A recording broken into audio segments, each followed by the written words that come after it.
All right, now getting back to talk about Chelsea, the decline in Chelsea and Liverpool from being European elite to just being a normal team, like a normal team that you can just step on anyhow. I mean, I saw her start. Yeah. Liverpool are, I mean, maybe one of the most terrible sides on away grounds this season. I mean, that's really a start Liverpool fans would want to be proud of. You are a Liverpool for crying out loud. I mean, it takes a whole lot of confidence to be a Liverpool fan. Yeah. But maybe not any longer, especially this season. And now, like their slogan, they never walk alone. Now they are walking alongside Chelsea. I mean, that's really something football fans out there, especially as it concerns Liverpool and Chelsea fans, won't want to really remember, especially the 2022-2023 season. It's been one hell of a season for them. Of course, you know. Well, Liverpool this season has been, struggling since the season kick-started, and up to this moment, they are finding it so difficult for themselves to live up to expectation. Over the season, we've seen Liverpool perform so well. They've set a standard, like we live up to that standard. We do see them and we expect them to, keep up the standard, win match after match. But for this season, the reverse is the case for them. And, Jurgen Klopp's side are really finding it so hard.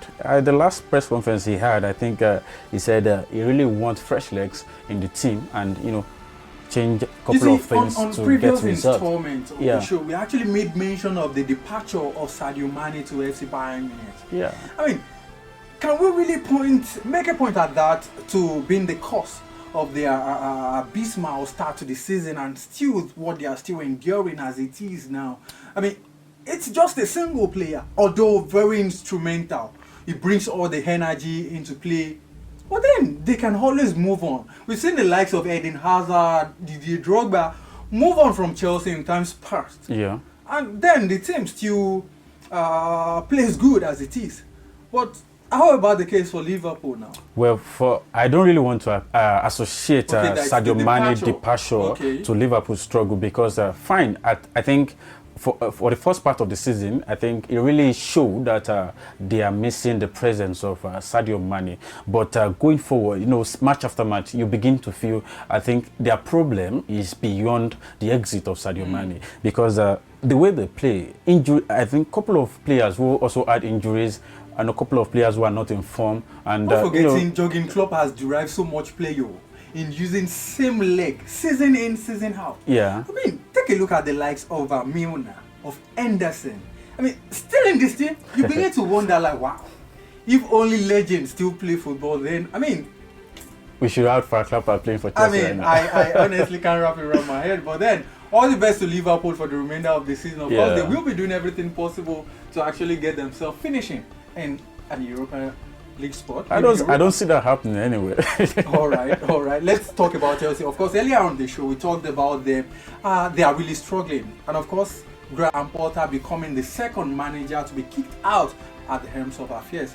Now we have an interim in place in South of Bruno. Yeah. A whole list of like 7 names have been drafted by the sporting director to be the potential replacement for Graham Potter. Of course, we can actually see Luis Enrique, Julian Nagelsmann, and a couple of others here. And forgetting Arohim as well.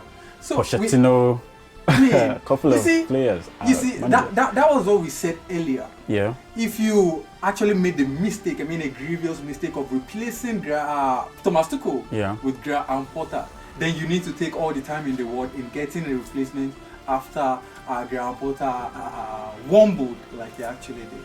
Well, maybe not all Chelsea fans out there will believe what I want to say, or we agree to the terms I want to say right now, because I feel Thomas Tuchel sacking was a reckless decision by the owner.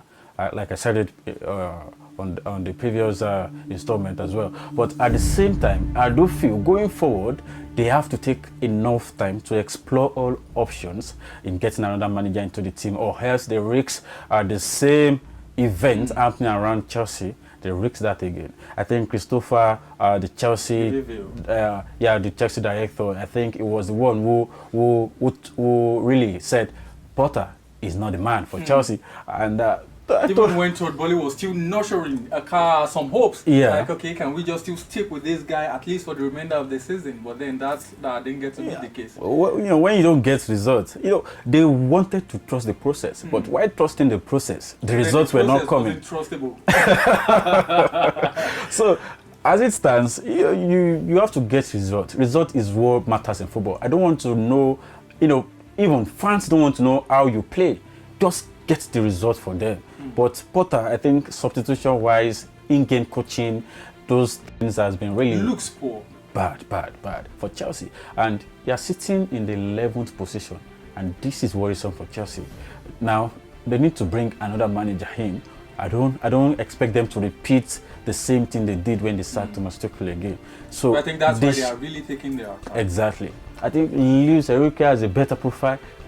Julian Nagelsmann also has a better profile as well. I think Luis Enrique at Barcelona, he won 9 trophies out of possible and really 13. gave Pep Guardiola a run for his money. Exactly. So when it comes to records, they stand out. 9 trophies is not a joke. I think he really did well at Barcelona before things went south and he got sacked.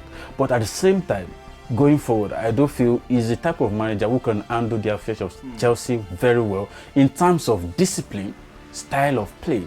I mean, this time around, in-game coaching as well. But for Nagelsmann, who recently was sacked by Bayern Munich, I do feel age-wise, you have to control egoistic player in your squad.